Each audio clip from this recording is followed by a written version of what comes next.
guys, welcome back. So today we're going to be making homemade guacamole. I don't know if this was requested, but we're still going to make it because I have a party coming up later and we have to get ready. So the things that I already have in the bowl, I have stuff that I'm going to be putting in, which consists of avocado, tomato, cilantro, and lime, which I'm going to be putting in and showing you guys how to open it and squeeze it, and yeah. And then we have in the bowl, we have avocados, red onion, clove, garlic to taste, salt, and pepper. So I'm gonna be showing you guys how you should cut it, like the preciseness, the cilantro, what it's made for, and just everything that it's supposed to do in the dip. And then I have lime, which I'm going to be showing you guys how to squeeze and what to do to make it have that juice, that extra juice. And then avocado, I'm going to be showing you guys how to cut it. I already cut it, but I'm going to be showing you guys how to, and how to take it out and scoop it. So first we are going to do more avocado. So what you do is when you're cutting it, I already cut it, but I'm just going to pretend like I'm cutting it. So you make a incision on the top to make sure that you have like your starting point. So you go from whatever. I like to go from this side and then going down.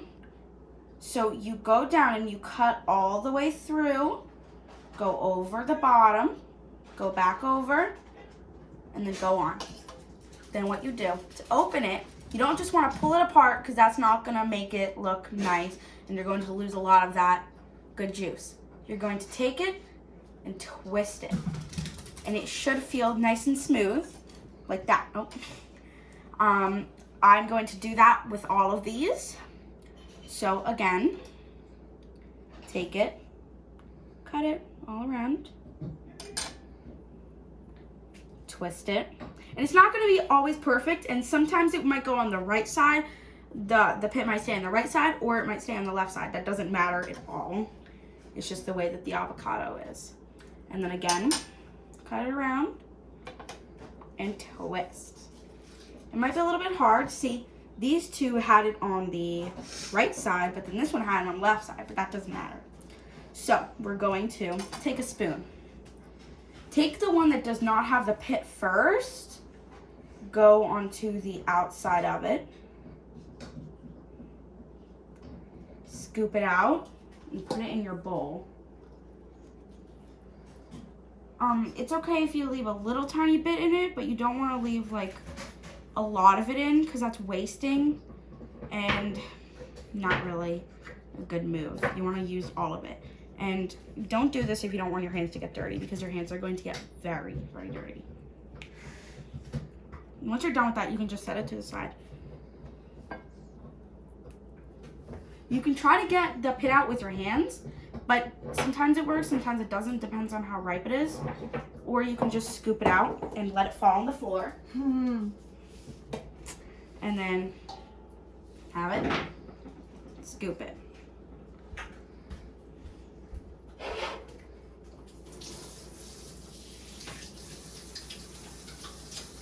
Scoop it out.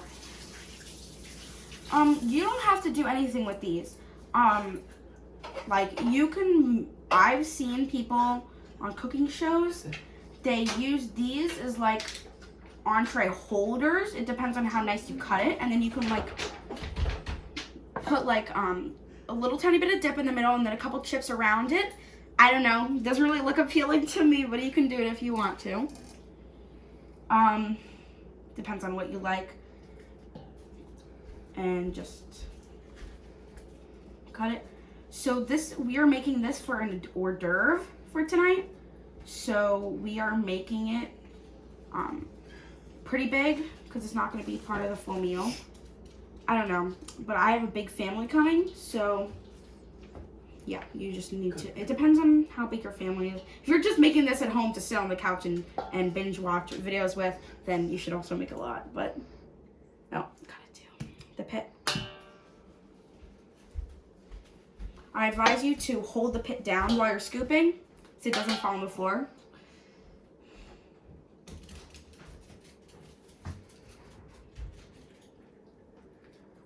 When you are scooping, you can use your hands.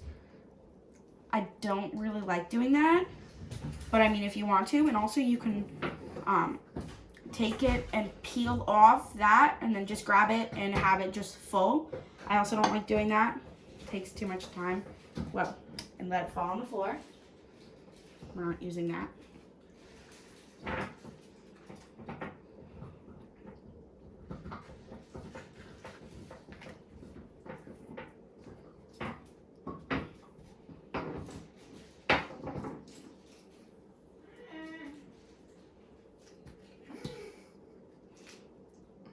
It's my grandpa. Sorry, guys.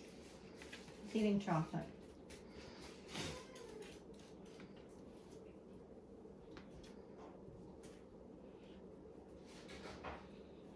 If you guys can't tell, this is the first time I've actually had a really quiet room to do this. I appreciate your house. Very quiet, very nice. Nice audio and everything. Go see Daddy. Just get out all that stuff. This is the last avocado. Ooh, the best.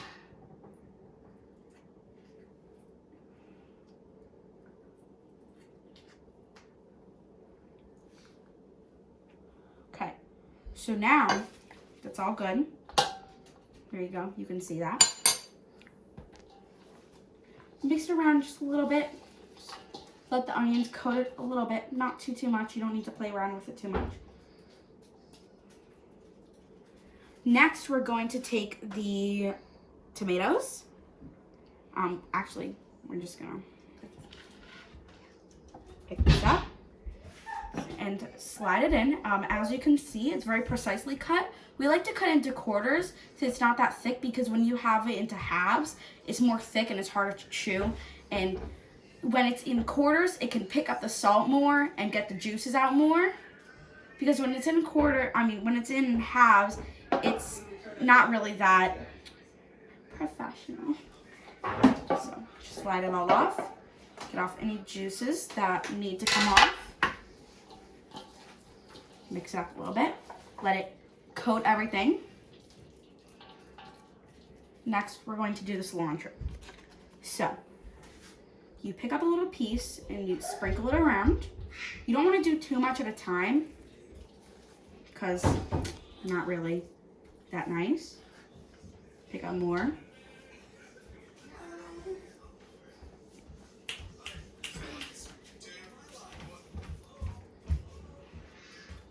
Scrape off Alex, turn that off. all the cilantro, sorry. Use your AirPods, Alex.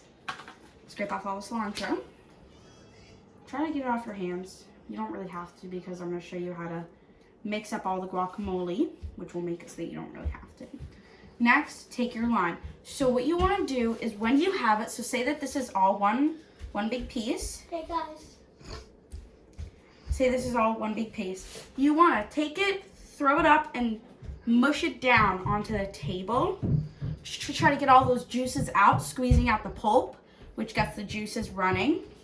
So, take it like this, squeeze it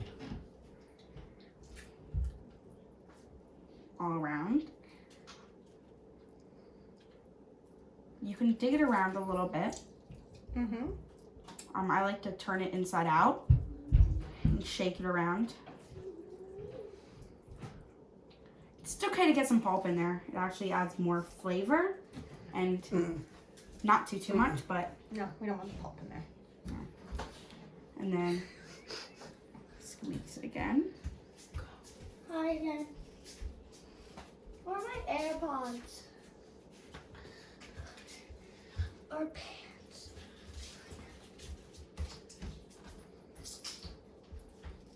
And that just gets out any That's it. juices. That's it. We got it. So I'm just gonna wash my hands.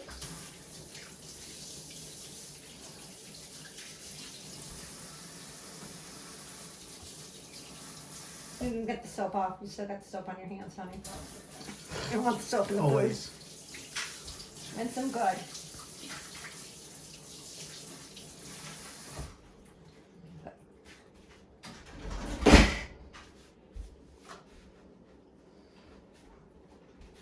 So now what we're going to do, move all this out of the way.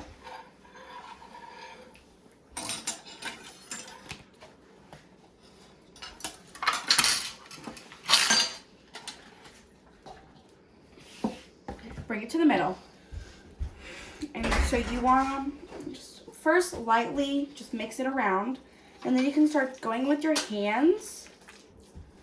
Sort of like when you're mixing up the meat for the ground beef for meatballs, or if you do it handheld mashed potatoes, or any other dip that you would do this with. It is going to be a little bit chunky, but you just have to try to get as much of it smoothened out and nice. Sort of like when you go to like a restaurant and you see the guacamole. You sort of want to make it like that as your role model almost.